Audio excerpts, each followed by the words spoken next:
Olá, seja muito bem-vindo a mais um episódio do nosso Pode Assim Mulher. E desta vez vamos falar sobre a Semana Maringaense de Educação Financeira. Nosso convidado hoje é o Dejair Batista de Paula Júnior, ele que é engenheiro civil pela USP, tem MBA em Finanças e Controladoria e já fez centenas de avaliações de empresas de diferentes portes e segmentos em todo o Brasil.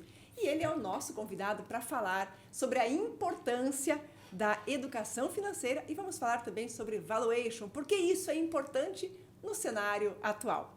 Também estão conosco aqui hoje a Maria Carolina Bacarin, que integra a Câmara de Educação Financeira e Seguros pelo CODEM, o Conselho de Desenvolvimento Econômico de Maringá, e a presidente do Conselho da Mulher Empresária de Maringá, o Assim Mulher, Karina Miaki da Silveira. Sejam todos muito bem-vindos a mais um Pode Assim Mulher. Carol, você que é especialista em educação financeira, fala pra gente por que essa semana é tão importante. Bom, essa semana a gente começa dizendo pelos números, né, de endividamento no Brasil, por isso que ela é tão importante. Ela surgiu em 2014, né, quando foi criada a Semana Nacional de Educação Financeira. Então, vem sendo trabalhado durante todos esses anos. Esse ano nós estamos fazendo a 11ª, né, vai ser a 11ª Semana Nacional de Educação Financeira. E em Maringá, esse ano, em fevereiro, conseguimos tornar lei a Semana Maringaense de Educação Financeira. O autor é o vereador Sidney Telles, que instituiu a lei para que a 3ª semana de maio seja a semana financeira, de educação financeira em Maringá. Então, assim, a gente precisa falar, né, sobre educação financeira para que começar lá na base, começar lá com os jovens, com os pequenos. E esse ano nós vamos ter muitas ações em escolas aqui em Maringá, para poder trazer mesmo e introduzindo a cultura de lidar com o dinheiro, de falar do dinheiro, para que lá na frente, a hora que aconteça, deles terem os seus empreendimentos ou queira abrir as suas empresas, eles terem noção do que eles estão fazendo, de como lidar com isso, para que cheguem a ter um valuation de uma empresa, né, considerável, né, Karina, e o Assim Mulher é um super apoiador dessa semana. Sim, isso. O Conselho do Assim Mulher é um conselho de empresárias executivas, né? Então, muitas mulheres ali envolvidas com os seus negócios e o quanto essas mulheres podem disseminar as informações trazidas através dessa semana. Então, o objetivo da nossa participação, obviamente, tem a ver também com nós termos uma das nossas conselheiras, a Carol, participando da Câmara Técnica da Educação Financeira e trazendo isso para dentro do nosso conselho para que nós possamos abranger mais pessoas, né? Como o objetivo da semana mesmo, levar até a ponta as pessoas, desde, né, da criança, do adolescente e também as pessoas que não têm tanto acesso assim, quais informações básicas é necessário ter para começar a sair desse endividamento, começar o seu próprio negócio. Então, é uma causa realmente muito nobre que o nosso conselho também está participando esse ano. Dejair, você trabalha muito com a avaliação de empresas, de negócios, mas tudo começa com a educação financeira. Sem dúvida, não basta boa vontade para você querer empreender, se tornar um empreendedor, abrir uma empresa, você precisa ter uma boa educação financeira. Muita gente, muito bom na área comercial, em outras áreas, às vezes por não ter uma boa educação financeira, passa por muitos problemas que não passaria se tivesse tido uma boa educação financeira. Carol, e você que trabalha com jovens também sente ali no dia a dia essa dificuldade?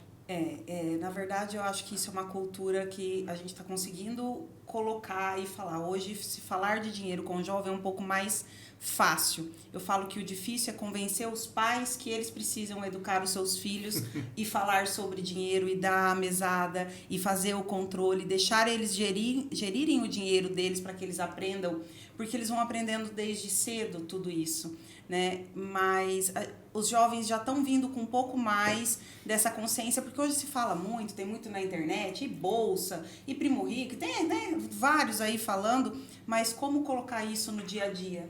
Como fazer isso para o jovem, fazer isso para os pais? E não culpa os pais, porque os pais não tiveram essa educação financeira. Então, tá vindo isso tudo muito junto, tá vindo os pais aprenderem, tá vindo as crianças que a gente consegue aprender, para que realmente a gente consiga ter ali um futuro um pouco mais leve com relação às finanças, porque a gente sabe o quanto a educação financeira é importante para você ter uma vida um pouco mais tranquila e equilibrada, né? Nós temos avançado, Dejair? Eu acredito que sim. Hoje, quando eu vou conversar com empresários, eu percebo que hoje melhorou muito. Quando eu comecei, há pouco mais de 17 anos atrás, muita gente dizia, eu não sei, eu não mexo com isso, é só o meu colaborador tal, a minha esposa que faz esse trabalho, eu não gosto nem de ver. Hoje as pessoas perceberam a necessidade de aprender, de entender, mesmo que tenha alguém responsável, que ele possa discutir de igual para igual na área financeira.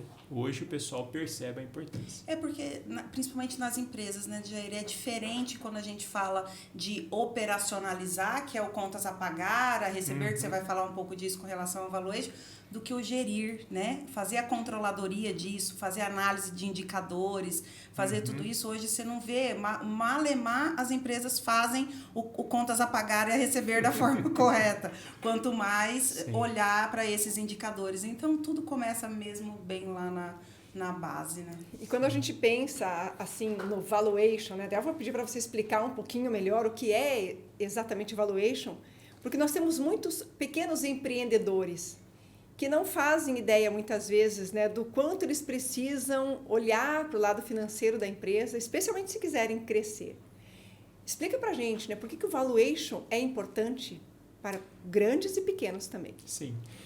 O valuation é um nome, né? Em inglês, a gente sempre fala valuation, e no Brasil, o pessoal, agora todo mundo fala valuation. Mas é simplesmente você valorar, né? Saber quanto vale aquela empresa, aquele negócio. E hoje nós temos duas metodologias que nós usamos mais para fazer a avaliação de um negócio. Então, para empresas um pouco maiores, a gente sempre faz o fluxo de caixa descontado livre para a empresa e a avaliação relativa ou por múltiplos, porque você compara essa empresa, seja ela grande ou pequena, você compara com outras empresas ou que foram vendidas. Se é uma empresa um pouco maior, dá para a gente comparar com empresas que estão na bolsa, né, de valores, que aí você tem todos os dados da empresa, as informações da empresa que está no mercado aberto, né, na Bolsa de Valores. Geralmente a gente pega do Brasil. Quando não tem naquele ramo uma empresa na Bolsa de Valores brasileira, a gente vai em outro mercado emergente que tem o mesmo tipo de risco que o Brasil e a gente faz esse tipo de comparação. Quando é uma empresa pequena, a gente usa uma metodologia que chama resultado descontado, né, que é muito parecido com o fluxo de caixa descontado, livre para a empresa. E a gente chama de resultado descontado, mas também faz avaliação relativa ou por múltiplos, que é comparar com outras empresas ou que foram vendidas com um tamanho parecido ou que às vezes pode ter uma outra venda, né, de uma forma sigilosa e você vai e compara os KPIs, os indicadores mais importantes que a Carolina comentou ali. Em que momento o empresário ele precisa começar a se preocupar e olhar para essa valoração, né? Quanto vale o meu negócio? Há vários momentos, né? Eu digo assim, nós temos empresas, por exemplo, que são nossos clientes, que eles fazem quase avaliação anual para saber se o valor do seu negócio está aumentando ou não. Mas com certeza, quando você, por exemplo, quando um dos sócios vai sair da empresa, então é melhor fazer um terceiro, faça o valuation da empresa, porque, né, quem vai sair acha que a empresa vale muito. E quem vai, né, comprar outra parte acha que não vale quase nada. Então há aí um desajuste. Então precisa ter um terceiro. Quando você vai ter uma sucessão, muitas vezes familiar, é importante fazer esse valuation, porque muitas vezes, né, um vai tocar um negócio, o outro vai tocar um outro. Então, o que vai ser para cada um? Como é que vai ser esses percentuais? Por exemplo, hoje nós temos como clientes algumas famílias que às vezes um dos filhos toca aquele negócio e tem outros negócios, né, que os outros não querem tocar, querem ser profissionais autônomos, engenheiros, médicos, não querem tocar. Então, a gente começa já ali, entre aspas, uma divisão desses bens. Então, você precisa saber quanto vale a empresa, porque uma fazenda, um imóvel, né, um terreno é mais fácil de você avaliar, mas a empresa não tem uma tabela FIP para ela, né? Então, você precisa avaliar, cada negócio é um negócio. Então, tem todas essas questões aí. E, às vezes, um outro ponto também é quando a pessoa quer vender a empresa. Ela quer vender, às vezes ela não tem sucessor, ela quer vender uma excelente empresa muitas vezes. E quanto vale esse negócio? Né? Essa era uma pergunta que eu gostaria de fazer. Por quê? Porque nesse meio empresarial, o que você vê também é muitas oportunidades de negócio. Então, muitas pessoas querendo investir e empreender, né? E ter uma informação mínima sobre quanto vale esse negócio, será que vale realmente a pena, que o valor cobrado está sendo justo?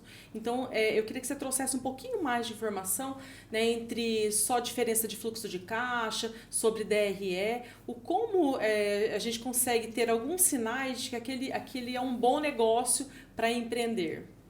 Bom, o primeiro ponto que eu sinto hoje é assim. Às vezes um negócio, a gente olha, mas o negócio da pessoa parece estar indo muito bem, porque a gente vê que ele está comprando coisas, etc. Mas um primeiro ponto que a gente precisa entender é assim, o negócio ele tem que ser bom eu fazendo tudo 100% correto. Então, muitas vezes, tem pessoas que ele faz com que o negócio dê certo, porque muitas vezes ele não paga os impostos 100%. Às vezes ele tem colaborador por fora, que ele paga por fora, às vezes ele não... Né? Ele não vende tudo com nota fiscal, ou seja, nem 100% é faturado. Então, ele tem um lucro ilusório. Então, eu sempre falo, o mais difícil é você ter lucro com seus concorrentes, mesmo que eles não façam 100% correto, mas você faça. Porque você vai ter que ter um nível de criatividade, um nível de gestão muito mais alto do que eles. Né? Analisar os seus custos, analisar suas despesas, suas receitas, né? Fazer melhorias que muitas vezes eles não fazem.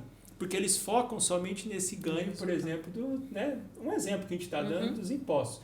Então, você ter um terceiro que analisa esses pontos, analisa, por exemplo, né, tem vários pontos que a gente chama de direcionadores de valores, né, que em inglês a gente chama de value drivers, que faz, se você trabalhar alguns desses pontos, você faz com que a empresa aumente o valor dela.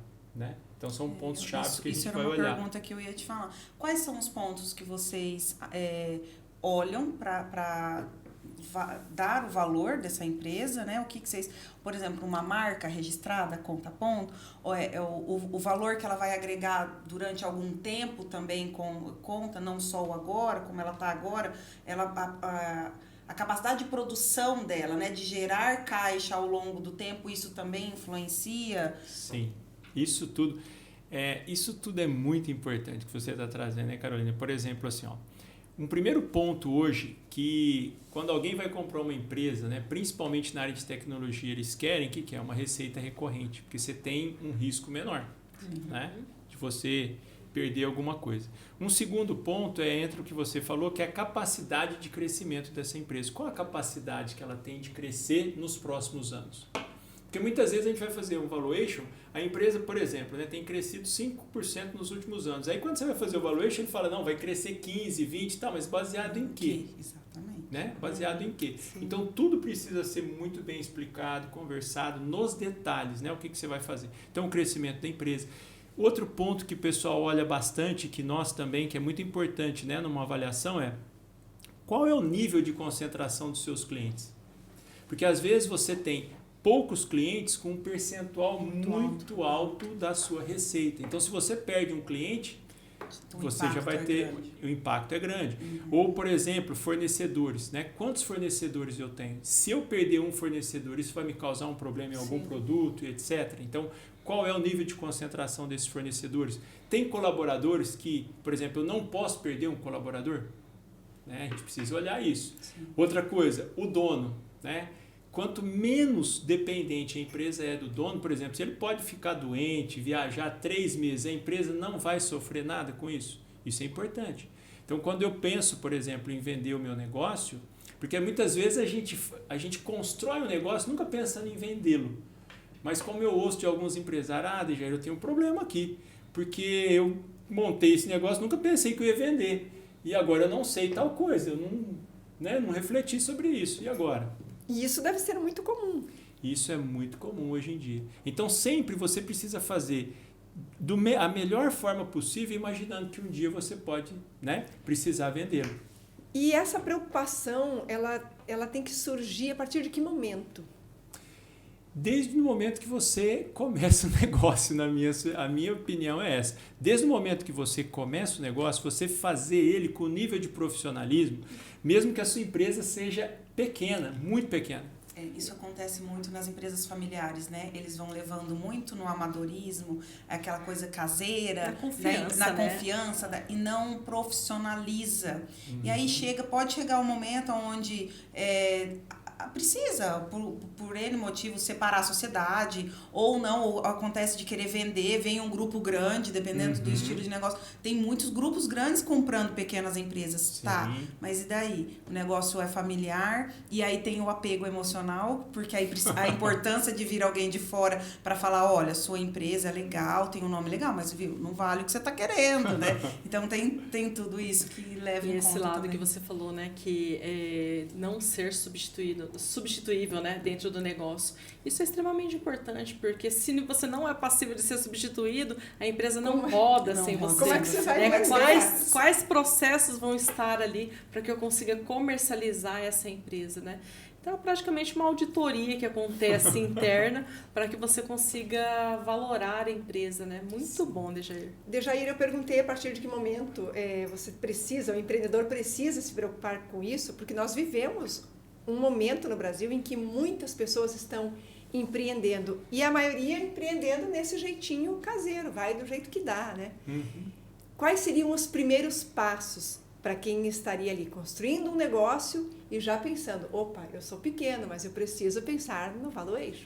Eu acho que o que a Carolina falou, acho que é muito importante, é ele já profissionalizar a empresa, não no sentido de contratar uma outra pessoa, ele está começando, ele não tem condição de contratar, mas ele se qualificar, sabe? Ele fazer cursos, ele entender e fazer desde o primeiro dia o mais correto possível o negócio, sabe? Ele colocar tudo no papel, então ele arrumar, ele não se preocupar, porque às vezes eu vejo pessoas se preocupando com o contador, quanto ele vai pagar para o contador, né? Então ele não se preocupa se a qualificação, se o contador é bom ou não. Ah, mas eu quero economizar. Mas às vezes esse contador, por exemplo, pode trazer malefícios para ele agora e no futuro que ele vai sentir só lá na frente, né? Então, não estou dizendo para ele pegar o mais caro, mas uma pessoa muito bem qualificada. Então, um bom contador, né? Ele querer fazer tudo de forma correta e mesmo que ele quebre a cabeça desde o começo, porque vai ser mais difícil. Se ele quiser fazer 100% correto, vai ser muito mais difícil, né? E às vezes outras pessoas vão falar para ele, não faz assim não, você não vê seu concorrente, faz assim, errado, faz também, porque senão você não vai ganhar. Não, é melhor demorar mais, se esforçar mais, mas ele está sempre crescendo de forma, né, sustentável. E aí, sólida, né? Eu volto para a reflexão da urgência da educação financeira. Porque todo esse modo de lidar, né, no universo dos negócios, esse jeitinho brasileiro também, né, na hora de fazer negócio, é consequência da falta de educação financeira. Sim. É um comportamento, né? O brasileiro tem, por cultura, alguns comportamentos do jeitinho e de tudo isso. E, querendo ou não, eu falo que a gente precisa educar a PF, para que a PF, porque é a PF que vai gerir a PJ.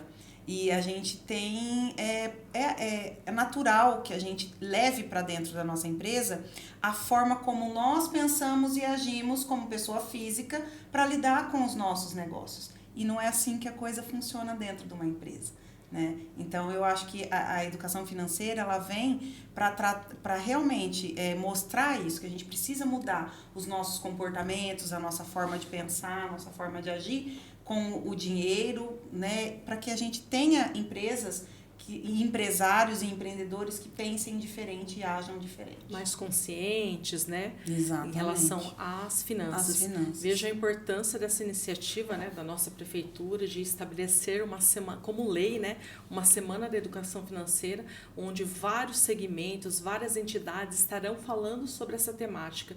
Então, parabéns por essa iniciativa. É cultural, entendeu? Cultural. Então, a gente precisa mudar isso desde a nossa base se a gente quer um resultado melhor lá na frente. E é importante o que você mencionou agora, Karina, porque a semana foi instituída, né, por meio legal.